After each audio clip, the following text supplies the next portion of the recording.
सर्वेभ्यो नमः। देववाणी संस्कृतं यूट्यूब चलदृश्यं प्रति भवतां भवतेनांच हार्दं स्वागतम्। आइए मित्रों, पारिभाषिकः कक्षा संख्या सप्तचत्वारिंशत्तमी 47वीं कक्षा को आज पढ़ेंगे।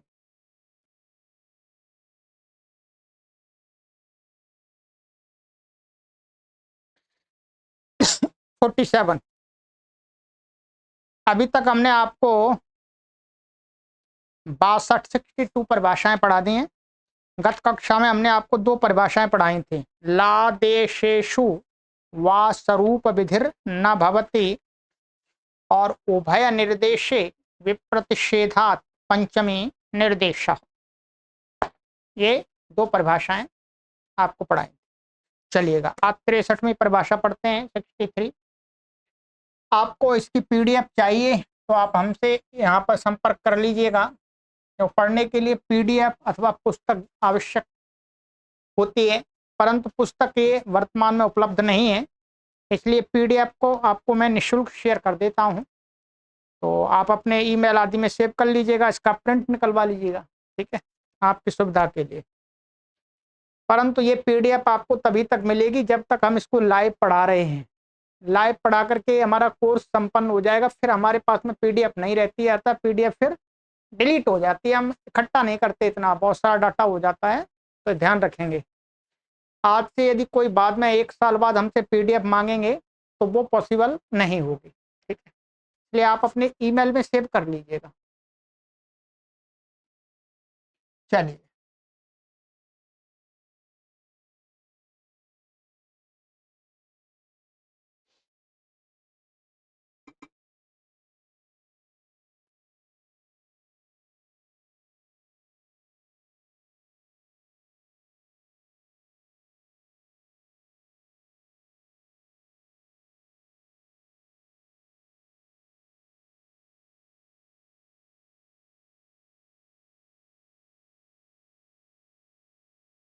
परिभाषा है हमारी, प्रातिपदिक ग्रहणे लिंग विशिष्टस्यापि ग्रहणम भवति, ठीक है।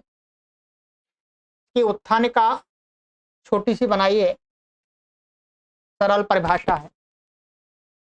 इह व्याकरण शास्त्रे स्वं रूपम शब्दस्या शब्द संज्ञा इति स्वरूपग्राहिकया परिभाषया अतः क्रीकमी कंस कुंभ पात्र इत्यादिषु इति कुंभ शब्दे पात्र शब्दे च परतो विसर्जनीयस्य स्थाने उच्यमानः सकारादेशः पयस्कुंभी पयस्पात्री इत्येवमादिषु प्रयोगेषु न स्यात् इष्यते च अत्रापि स्यादिति अतो भवति इयं ज्ञापक सिद्धा परिभाषा।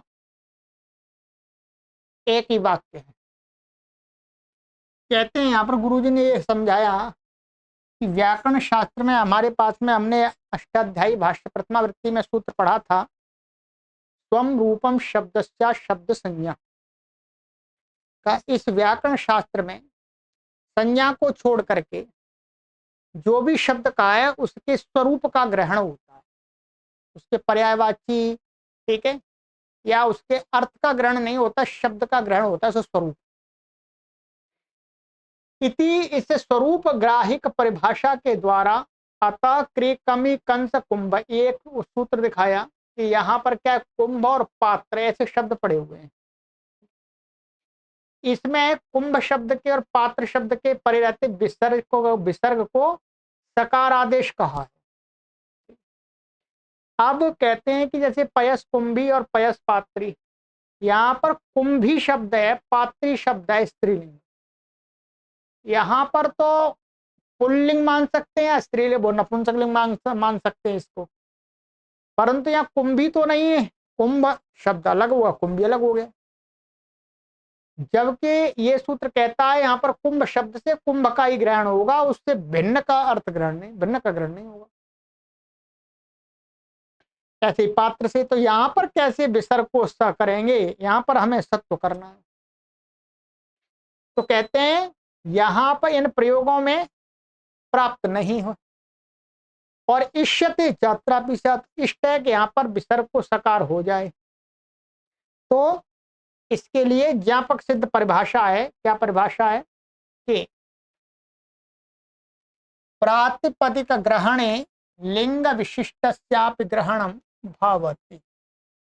सूत्रों में जहां पर प्रातिपदिक को लेकर के कोई कार्य कहा तो उसमें यह ध्यान रखना चाहिए स्वम रूपम शब्द से शब्द संज्ञा तो ठीक है, परंतु लिंग विशिष्ट ग्रहणम भवति, अर्थात यदि पुल्लिंग का पढ़ा है तो लिंग विशिष्ट वो स्त्रीलिंग का भी ग्रहण करा देगा। बस लिंग का भेद होना चाहिए और कुछ भेद नहीं होना चाहिए उसके स्वरूप में। यदि स्त्रीलिंग पढ़ा हुआ है तो पुल्लिंग का भी ग्रहण करा देगा है। तो अर्थात विषय में उससे संबंध किसी दूसरा लिंग है तो लिंग विशिष्ट का भी ग्रहण करा देता है, ऐसा जानना चाहिए। प्रातिपदिकस्य ग्रहणम प्रातिपदिक ग्रहणम तस्मिन् प्रातिपदिक ग्रहणे प्रातिपदिक का ग्रहण षष्ठी तत्पुरुष समास हो गया। यत्र क्वचित सूत्रेषु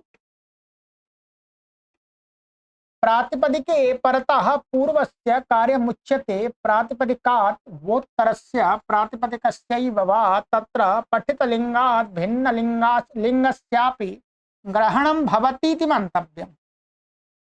कहते हैं यत्र क्वचित सूत्रेषु, जहां कहीं पर भी सूत्रों में प्रातिपदिक के परे रहते, यानी किसी शब्द को लेकर के वह प्रातिपदिक को लेकर के कार्य कहा है, पूर्वस्य कार्यमुच्यते पूर्व को कार्य कहा है, अथवा प्रातिपदिक को लेकर के प्रातिपदिक से उत्तर को कोई कार्य कहा है, ठीक है, अथवा प्रातिपदिक अथवा उस प्रातिपदिक कोई कार्य कहा है, सभी शर्त घटा दे।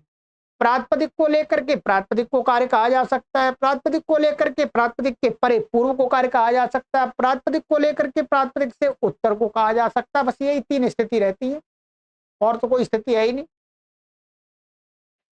तत्र पठित लिंगात, उस सूत्र में जो शब्द जिस लिंग में पड़ा हुआ उससे भिन्न लिंग का भी ग्रहण होता है, ऐसा मंतव्य मानना चाहिए, स्वीकार करना चाहिए।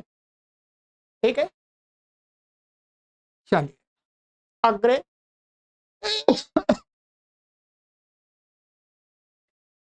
तदनेन पयस्कुंभी इत्येवमादयः प्रयोगाः सिद्धा भवन्ति। इस प्रकार से क्या हो जाता, पयस्कुंभी प्रयोग सिद्ध हो जाएंगे, क्योंकि यहाँ पर कुंभ से कुंभी का भी ग्रहण हो जाएगा। ठीक है, तो उसी से जो ये सूत्र था हमारा कमी कंस कुंभ पात्र इत्यादि, उससे कुंभी के परे रहते हुए सत्य हो गया। अथ आमी सर्वनाम्ना सुट इति सर्वनाम्ना उत्तरस्य आम प्रत्ययस्य उक्त सुडागमो यथा येषां तेषाम् इत्यत्र भवति तथा यासां तासाम् इत्यादौ स्त्रीलिंग विशिष्ट सर्वनाम्नोपि भवति। सरल है इतना, तो अब आप पूरा व्याकरण पढ़ के इतना तो संस्कृत समझ ही सकते हैं। कहते हैं कि अथच और क्या है, आमी सर्वनामना सुट, ये सूत्र का है। सर्वनाम को मैं सर्वनाम क्या है, सर्वनाम से उत्तर आम को सुट का है, षष्ठी व्यक्ति बहुवचन का जो आम है उसको सुट का है, अकारांत जो सर्वनाम होता है उसको। अब कहते हैं सर्वनाम, यहाँ पर ये जो सर्वनाम शब्द कैसा लिया है, पुल्लिंग लिया है। सर्वनामन का सर्वनाम बना दिया या नपुंसकलिंग ले लिया। तो यहाँ पर क्या हो गया, उत्तर से आम प्रत्यय को कहा हुआ जो सुट आगम है वो जिस प्रकार से ये शाम और तेषाम यहाँ पर पुल्लिंग और स्त्री नपुंसकलिंग में हो जाता है, ठीक है, वैसे ही भवती, तथा वैसे ही क्या है यासाम तासाम, यहाँ स्त्रीलिंग में भी ये तो तत्सर्वनाम उनको भी हो जाता है। क्या, स्त्रीलिंग विशिष्ट सर्वनामनोपि ग्रहणम भवति, उसका स्त्रीलिंग विशिष्ट का भी ग्रहण हो जाता है। अर्थात यहाँ सामान्य निर्देश किया है, चाहे वो सर्वनाम पुल्लिंग में हो चाहे स्त्रीलिंग में हो चाहे नपुंसक में, सबको हो जाता है। ऐसा नहीं कह सकते सर्वनाम ना कहा है तो वो पुल्लिंग या नपुंसकलिंग का ही ग्रहण होगा, स्त्रीलिंग का नहीं होगा, नहीं। इत्यादि होगा यथा च द्वितीयाश्रतातीत पतित गतित इत्यादि इत्युक्तः समासः पुल्लिङ्गश्रिता शब्देन सह कष्टं श्रितः कष्टश्रिता इत्यत्र भवति तथा स्त्रीलिंगेन श्रिता इत्यनेन कष्टं श्रिता कष्टश्रिता इत्यत्रापि भवति। कहते हैं कि जिस प्रकार से द्वितीय श्रितादि समास का सूत्र है, माने द्वितीय अंत का श्रित इत्यादि से उक्त समास क्या है, पुल्लिंग यहाँ पर श्रित शब्द पड़ा हुआ है, श्रिताति इत्यादि पुल्लिंग पड़ा हुआ है, के साथ में कष्टम श्रिता कष्ट श्रिता ये समास हो गया, तत्र समासो भवति। इसी प्रकार से अब यहाँ श्रिता माने ये श्रित शब्द पुल्लिंग में पड़ा बेशक हो, परंतु स्त्री नपुंसकलिंग सबका बोधक है। तो स्त्रीलिंगेन श्रिता इत्यनेन कष्टं श्रिता कष्ट श्रिता इत्यत्रापि होती, यहाँ पर भी इसका भी इस श्रित शब्द से ग्रहण हो जाएगा। अथ कई उदाहरण दिखा दिए गुरुजी ने, चलिए कोई दिक्कत, अच्छी बात है। अथ यथा अचित्त हस्तधेनुष्ठक इति विहितस्थक हस्तिनां समूहो हास्तिकम इत्यत्र भवति तथा हस्तिनां समूहो हस्तिनीनां समूहो हास्तिकम इत्यत्रापि भवति। ये दिखा दिया। यहाँ पर क्या है, ये 4-4-2-46 का अचित्त और हस्ती, हस्तिन शब्द या पुल्लिंग लिया है, ठीक है। तो हस्तिन शब्द से पुल्लिंग से यहाँ पर बेत जो ठक है, हस्तिनाम समूह हास्तिकम बन जाता है ठक प्रत्यय होकर के। वैसे ही क्या है, यहाँ हस्ती हस्ती शब्द क्या है, नपुंसकलिंग में तो नहीं है, स्त्रीलिंग और पुल्लिंग दोनों में। स्त्रीलिंग में क्या बनता है, हस्तिनी, तो हस्तनी नाम समूह हास्तिकम, वहां पर भी माने इससे भी हस्तनी शब्द से भी यहाँ पर ठक हो जाएगा, क्योंकि हस्तनी शब्द सामान्य लिंग विशिष्ट मान स्त्रीलिंग का भी ग्रहण कराते। यथाच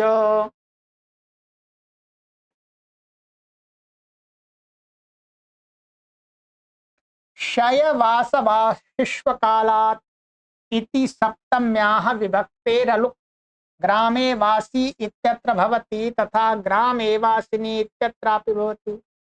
यहाँ में क्या ये सूत्र है 6-3-17, शय वास वासी वासिन है, ठीक है, ये वासिन शब्द है। इनके प्रति अकाल अकालवाची शब्दों से उत्तर ये शब्द परे होंगे, तो क्या है, सप्तमी विभक्ति का अलुक कहा है।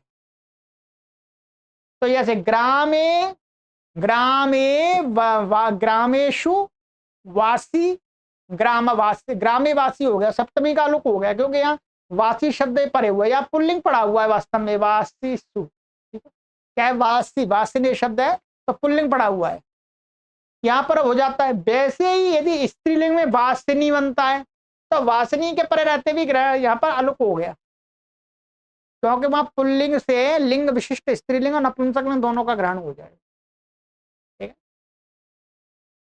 तो ये सुनो, यहाँ पर ये सिद्धि दिखा दी है गुरुजी ने, ये वाली जो हास्तिकम वाली है, मैं भी आपको पढ़ के बता देता हूँ, वैसे तो आपको अपने आप समझ में आ जाएगी। हस्तिनी शब्दा ठक ठकी बेते हस्तिनी ठक इति स्थिते ठक छसोष्ट भावो वक्तव्य, इस वार्तिक से क्या हो जाता है, ठक और छस के परे रहते हस्तिनी को यहाँ पर कुंद भाव होकर के हस्तिन बन जाता है, कुंद भावेन हास्तिकमिति सिद्ध्यति। पुल्लिंगे तो हस्तिन इति तस्मात् ठकी कृते नस्तद्धिते इति टीलोपेन हास्तिकमिति भवति। यहाँ तो टीलोप हो जाएगा। ठस्य का इति इकारादेशस्तु उभयत्रापि समानः, ठीक है। ठस्य का मतलब ठक हो तो चाहे स्त्रीलिंग से करें चाहे पुल्लिंग में, टी का लोप यहाँ पर भी होगा, ध्यान रखेंगे, पूर्ण भाव करके इसको हस्तिन हो जाएगा, हस्तनी को हस्तिन हो जाएगा। ये वार्तिक लगाना पड़ेगा, क्योंकि इसको पूर्ण भाव करने के लिए कोई सूत्र नहीं है, समानाधिकरणवाची पद नहीं है, ये तो ठक प्रत्यय है। तो ठक के परे रहते भी और छस के परे रहते भी पूर्ण भाव हो जाता है, वार्तिक है। इससे वार्तिक से यहाँ वास्तव में हस्तनी को हस्तिन बना लेंगे, फिर टी का लोप हो जाएगा नस्तद्धिते से, और पुल्लिंग में तो हो ही जाएगा, ठीक है। तो ये चलिएगा, ये हो गया।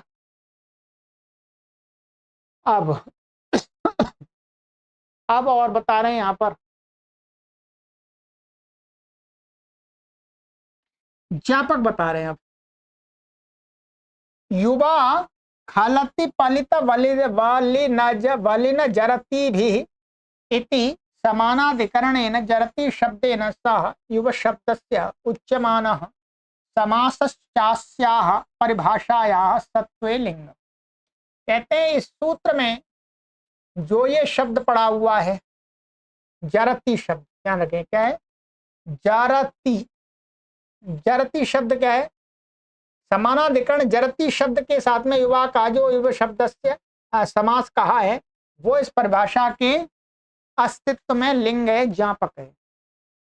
कैसे कथम बताइएगा। कहते हैं जरती शब्द स्त्रीलिंग, जरती शब्द यहाँ कैसे पड़ा हुआ स्त्रीलिंग गीप करके, युव शब्द पुल्लिंग, युव शब्द कैसा है पुल्लिंग है ये, ठीक है। तत्रानयोः समानाधिकरणाभावात् समास एव न प्राप्नोति। अब कहते तत्र इनमें दोनों में समानाधिकरण का अभाव हो जाएगा जी, समानाधिकरण का अभाव है क्योंकि ये तो पुल्लिंग है और ये स्त्रीलिंग है जरती, तो कैसे समास होगा जी, समानाधिकरण तो है ही नहीं, विशेष विशेषण बन ही नहीं पा रही है। एवं न प्राप्नोति तत् किम पुनरत्र जरती ग्रहण, फिर यहाँ पर जरती ग्रहण या प्राप्ति नहीं होगा समास, तो जरती ग्रहण व्यर्थ जा रहा है, क्या प्रयोजन। कीर्तन तो जापयती किया गया है तो इससे जापित करता है, जापित होता क्या आचार्य पाणिनि जापित करते हैं कि प्रातिपदिक ग्रहणे लिंग विशिष्टस्यापि ग्रहणम भवति, अर्थात प्रातिपदिक के ग्रहण में लिंग विशिष्ट का भी ग्रहण होता है, अर्थात क्या हो जाएगा कि यहाँ पर इसके ये स्त्रीलिंग है तो हमें यहाँ पर भी स्त्रीलिंग चाहिए, तो ये युवा शब्द है पुल्लिंग में पड़ा हुआ, तो ये स्त्रीलिंग युवती का भी ग्रहण करा देगा। ठीक, ऐसे ही इसका उल्टा यहाँ पर भी हो जाएगा, जरती है स्त्रीलिंग तो ये पुल्लिंग का भी ग्रहण करा देगा। वही कहते हैं ज्ञापिते तस्मिन् अर्थे युव शब्देन स्त्रीलिंगस्य युवती शब्दस्यापि ग्रहणं भवति, तेन युवती युवतिर्जरती युवजरती इत्यत्र समासः सिद्धो भवति। ये अर्थ ज्ञापित हो गया तो युव शब्द का शब्द के द्वारा स्त्रीलिंग युवती शब्द का, तो युव शब्द का स्त्रीलिंग क्या युवती है तो उसका भी ग्रहण हो जाएगा, उससे क्या हो जाएगा युवती और जरती का समास होकर के युव जरती बन जाता है। ये युवती है इसको क्या हो जाता है, यहाँ पर नीचे टिप्पणी दी है इन्होंने, पुंत कर्मधारय जाति देशीयेषु इति पुंत पूर्व पदस्य पुंत भावेन ही युवती शब्द से युव शब्द हो जाता है, फिर दोबारा समास हो जाता है तो फिर उस पुंत युवती को पुंत भाव हो जाता है, पुंत कर्मधारा जातीय देशीयेषु, ठीक है कर्मधारा समास है ये, तो ये हो गया, ठीक है। एवं च कृत्वा जरती शब्दस्य ग्रहणम सार्थकम भवति, इस प्रकार से करके जरती शब्द का ग्रहण सार्थक हो गया। अन्यत्र फलम तो उपरिदर्शितमेव, और इसका जो फल है कहाँ का, इसका फायदा क्या हुआ वो पहले उदाहरण दिखा दिए, कई दिखा दिए, 3-4 दिखा दिए इन्होंने, ठीक है। चलिए अब कहते हैं आगे, दुर्बद्धम सुबद्धम भवति इति न्यायेन कुमारः श्रमणादिभिः इत्यत्रापि श्रमणा इति स्त्रीलिंगेन शब्देन सह कुमारः इति पुल्लिंग शब्दस्य समास विधानेन यामेवार्थो ज्ञाप्यते। कहते हैं कि भाई ये है दुर्बद्धम सुबद्धम भवति न्याय, न्याय अर्थात भाई एक गांठ लगी है उसमें एक और गांठ लगा दो, भाई किसी को बांधना है तो एक गांठ से भी बांध सकते हैं, पर दूसरी गांठ लगा देंगे तो पक्का हो जाएगा हैं ठीक है, मतलब दुर्बद्धम सुबद्धम भवति माने 2 बार बांधा हुआ अच्छा होता है, अर्थात फिर खतरा नहीं रहता, एकदम पक्का हो जाता है। गाय बैल भैंस को रस्सी से बांधते हैं खूंटे में, तो उसको एक गांठ लगा दी और उसमें एक और लगा देते हैं कि भाई पक्का हो गया, अभी खोल नहीं पाएगी। इसी प्रकार से न्याय है, दुर्बद्धम सुबद्धम भवति, अर्थात एक जगह तो प्रमाणित हो गया परंतु हम उसको महर्षि पाणिनि ने दूसरी जगह भी बताया है कि देखो यहाँ पर ऐसा पक्का कि यहाँ वास्तव में ऐसा ही होता है। इति न्याय न कुमारा श्रमणादिभिः, इस सूत्र से यहाँ पर श्रमणा शब्द पड़ा हुआ है, ये श्रमणा आदि शब्द, ठीक है। स्त्रीलिंगेन स्त्रीलिंग शब्देन सह कुमार इति पुल्लिंग शब्द से समास विधान किया गया है। अयम एव अर्थो जाप्यते, भाई ये कुमार पुल्लिंग है, श्रवण स्त्रीलिंग है, तो कैसे समानाधिकरण बनेगा? अर्थात यहाँ पर कुमार से कुमारी का भी ग्रहण हो जाता है, लिंग विशिष्ट का भी ग्रहण हो जाएगा, ठीक है। ऐसे श्रवण से श्रवण का ग्रहण हो जाएगा। क्या हो गया? चलिए इतना हो गया, सरल है, इसलिए इसमें अधिक तो क्या मुझे समझाना है। आगे इदमत्रावधेयम, यहां पर ये निश्चय कर लेना चाहिए। क्या निश्चय कर लेना चाहिए मन में? प्रातिपदिक सामान्यम प्रातिपदिक विशेषश्च उभयम अप्यस्याह परिभाषाया विषय इति। प्रातिपदिक सामान्य और प्रातिपदिक विशेष दोनों के विषय में इस परिभाषा की प्रवृत्ति होती है, ठीक है। प्रातिपदिक विशेष क्या है और प्रातिपदिक सामान्य क्या है, ये आप अभी समझ लेंगे। जैसे ये दिया था, क्या दिया था? यहां पर ये दिया है, यहां पर प्रातिपदिक इसमें एक कुंभ पात्र, ये क्या है? प्रातिपदिक विशेष, माने इस प्रातिपदिक को लेकर के, शब्द को लेकर के कार्य का, ये प्रातिपदिक विशेष का ग्रहण हो गया, कुंभ पात्र इत्यादि का।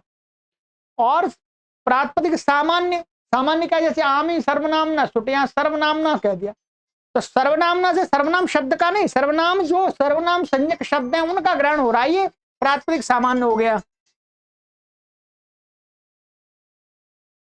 तो ये उदाहरण हो गया आपका, यहां पर प्रातिपदिक सामान्य का निर्देश करके, और वहां पर हो गया हमारा प्रातिपदिक विशेष का, ठीक है।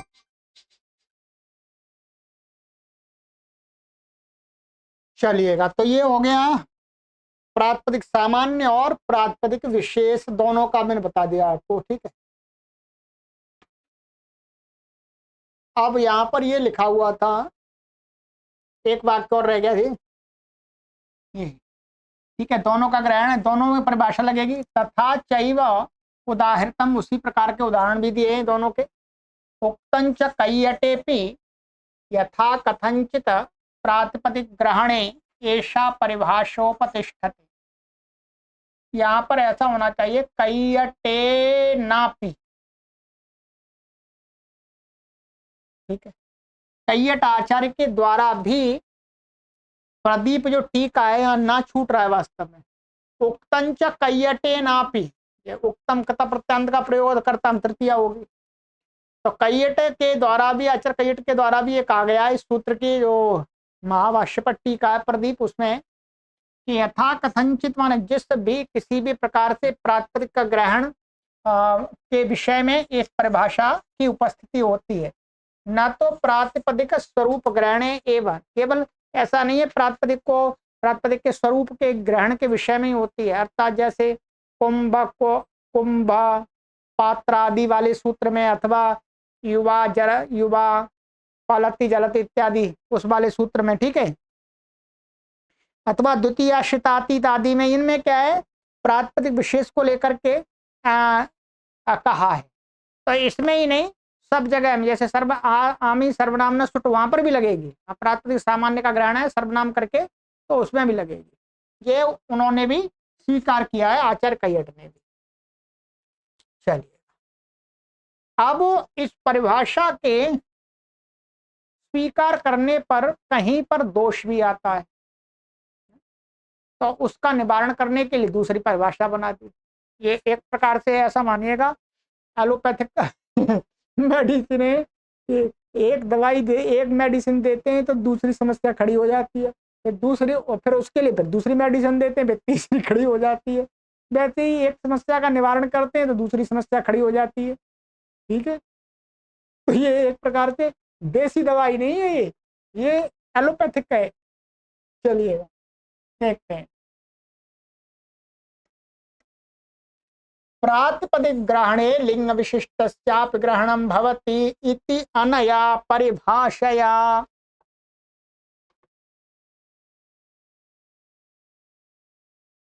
श्व इव मघोनामद्धिते मतद्धिते इति यथा यूनः पश्य इत्यत्र युवन शब्दस्य संप्रसारणं भवति तथा युवती पश्य युवतीः पश्य इत्यत्र स्त्रीलिंगेऽपि स्यात् इति एवं भूतान् संदेहान् अपाकर्तुं भवति इयं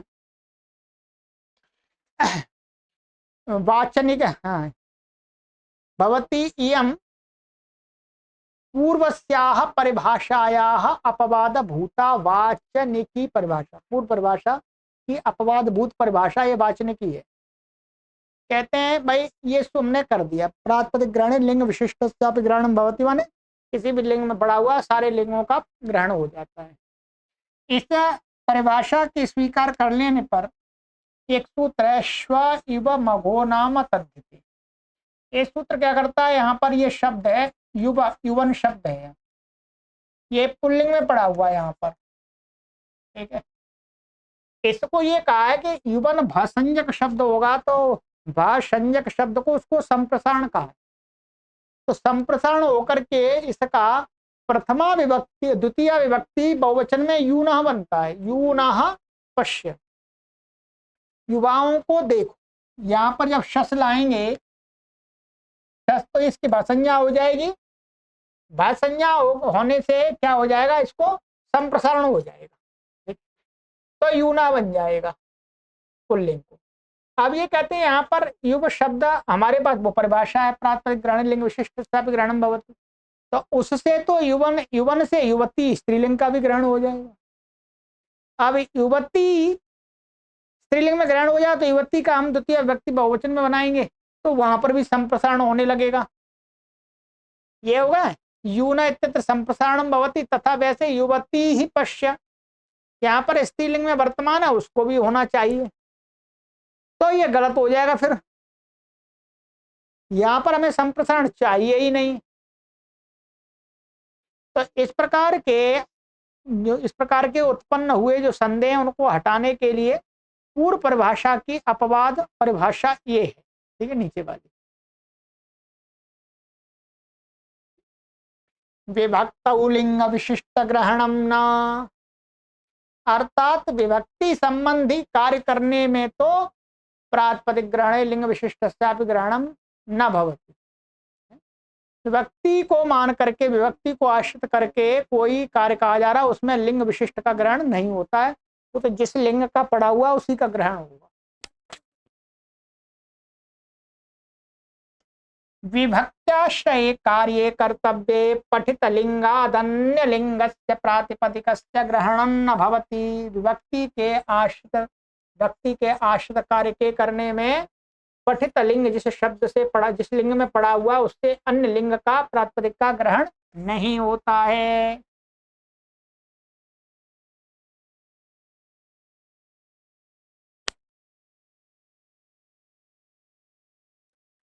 तदेवं भासंज्ञाश्रयं संप्रसारणम युवती शब्दस्य न प्रवर्तते। इस प्रकार से क्या है, भसंज्ञा के आश्रय, भसंज्ञा क्या है, वास्तव में विभक्ति के आश्रित है, ठीक है।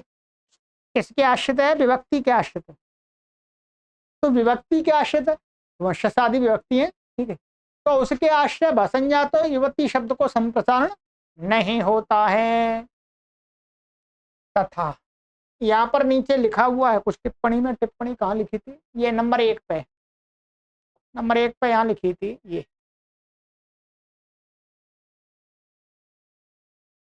जैसे श्वयुव इति भसंज्ञायाम ही संप्रसारणम विधीयते, भसंज्ञा च यचिभम इति स्वादौ प्रत्यये परतः, स्वादि प्रत्यय पर रहते होती है भसंज्ञा, तदेवं संप्रसारणस्य विभक्ति निमित्तकत्वं जातम। तो यहाँ पर वही संप्रसारण का विभक्ति माने यजादि जो यहाँ पर शस आया है उसका निमित्त बना है, ठीक है। तो ये इसके इसमें वो ही कह रहे विभक्ति का, विभक्ति के आश्रय आता जिसकी विभक्ति संज्ञा है, जिसकी विभक्ति संज्ञा है उसको निमित्त बना करके कार्य हो, ठीक है, तो नहीं होगी।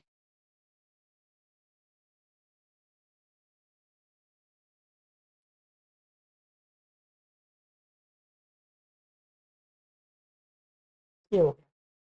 अब इसी प्रकार से अब बताते हैं आगे, तथा उसी प्रकार से क्या है, गोमान यवमान इत्यादौ उगिदचाम सर्वनामस्थाने धातु इति विहितो नुम सर्वनामस्थाने चासंबुद्धौ इति च दीर्घत्वम स्थिति गोमती यवमती इत्यादौ स्त्रीलिंगे न प्रवर्तते। अब देखिएगा, इसी प्रकार से गोमान यवमान, गो शब्द है और यव शब्द है। हाँ, वो गो मत शब्द है और यवमत शब्द है, मत प्रत्यांत। इनमें जब स्वादित्पत्ति करेंगे तो यहाँ पर उगितम सर्वनाम स्थाने धातु, उगित का यहाँ पर जो नुम का विधान किया है, ठीक है, सर्वनाम स्थान के परे रहते संबुद्धि भिन्न सर्वनाम स्थान के परे रहते जो दीर्घ का है इनको, तो यहाँ दीर्घ भी हो गया और नुम भी हुआ है। ये वही सर्वनाम स्थान के परे रहते नुम और उगितम सर्वनाम स्थान से जो नहीं, उगितम सर्वनाम स्थाने धातु से नुम और इससे दीर्घ गोमती यवमती में नहीं होगा, ये उगित नहीं माने जाएंगे। अब यहां पर जो उगितचाम का है, उगित शब्द, ये उगित नहीं माने जाएंगे यहाँ, क्योंकि उगित शब्द तो पुल्लिंग और नपुंसकलिंग में प्रयोग होता है, मत प्रत्यांत, उससे स्त्रीलिंग में लाते तो गीत करना पड़ता अलग से। तो अब ये गोमत अलग हो गया, गोमती अलग हो गया, गोमत से गोमती का ग्रहण नहीं होगा, ठीक है। यहां पर विशिष्ट किसी लिंग का ऐसा ग्रहण तो नहीं किया, परंतु उगित कहा है। क्या उगित, तो उगित जो शर्त है वो पुल्लिंग में ही घटेगी, नपुंसकलिंग में ही घटेगी, वो स्त्रीलिंग में नहीं घटेगी। क्यों, स्त्रीलिंग में इससे गीत प्रत्यय एक और आ गया है, अब ये उगित नहीं रहा, अब ये उगित नहीं रहा, इस रूप में यहाँ पर दिखाया है इन्होंने, ठीक है। इत्यादि स्त्रीलिंगे न प्रवर्तते। आइए दूसरा उदाहरण और देखते हैं इससे संबंधित। जैसे अथ यथा सखा इत्यत्र अनंग सौ इति अनंग सखाया इत्यादौ च सख्र संबुद्धौ इति अणित्वत् च भवति। ये क्या है, सखा बनाते हैं हम, क्या है सखा, तो सखा शब्द क्या है, सखी शब्द है, सखी। तो सखी शब्द से क्या है, पुल्लिंग में इसको अनंग सौ कहा है, क्या है, पुल्लिंग में इसको क्या कहा है, अनंग सौ। और द्विवचन माने सख्युर संबुद्धौ, इस सूत्र से क्या है, इसको जो ये प्रत्यय हैं औ जस आदि उनको ऋणित मान करके इसको वृद्धि हो जाती है। तो ये सखी को सखाई, सखा और सखायु सखाया बन जाता है, ठीक है। तथा सखी सख्यौ सख्या इत्येवम् आदौ स्त्रीलिंगे विभक्त्याश्रितौ एतौ अनंग अणित भावौ न भवतः इति बहुप्रयोजनैषा परिभाषा। अब इन्होंने यहाँ पर क्या कहा कि यहाँ पर ये जो सख्युर समुद्धौ और अनंग सौ, यहाँ पर जो कहा है वो सखी शब्द को कहा है, क्या सखी शब्द को कहा है। ये इसमें से ये सख्यु का बनता है, पुल्लिंग में बनता है, तो पुल्लिंग को अनंग कहा है, वो सखी का स्त्रीलिंग में सखी दीर्घ हो जाता है, तो उसको वो अब क्या है, अनंग नहीं होगा, ध्यान रखेंगे। इस सरल आप सिद्धि कीजिएगा। जैसे ये शब्द है सखी, यहाँ पर आ गया सु, यहाँ पर अनंग सऊ से सु के परे रहते माने संबुद्धि भिन्न सु के परे रहते क्या हो जाता है, ये सखी, ये पुल्लिंग शब्द है, यहाँ पर पुल्लिंग को यहाँ पर अनंग हो जाता है, अनंग होकर के क्या बन जाता है, सखन, और फिर इसको दीर्घ हो जाता है सखा, और ये होगा सखा बन जाता है, ठीक है, प्रथमा में। ऐसे ही द्विवचन में और बहुवचन में क्या होता है, सखी पुल्लिंग का और यहाँ पर औ आ गया, सख्युर समुद्धौ इससे क्या हो जाता है, इसको ऋणत्वत हो जाता है, ये ऋणत्वत होने से इसको वृद्धि हो जाती है आई, तो सखायु बन जाता है, सखाया बन जाता है। ठीक है, अब कोई कहे यहाँ पर सक्यु पुल्लिंग लिया है तो स्त्रीलिंग का भी ग्रहण हो जाता है, इसका भी, इसको भी अनंग होना चाहिए, द्विवचन में इसको भी ऋणत्वत मान के वृद्धि होनी चाहिए, नहीं, यहाँ विभक्ति को आश्रित काम है। ऋणत्वत किसको किया, विभक्ति को। अनंग का अनंग किस कैसे विधान है, सु के परे रहते, इसलिए यहाँ पर लिंग विशिष्ट का ग्रहण नहीं होता है। ये पूरा सटीक उदाहरण है इसका। ठीक है,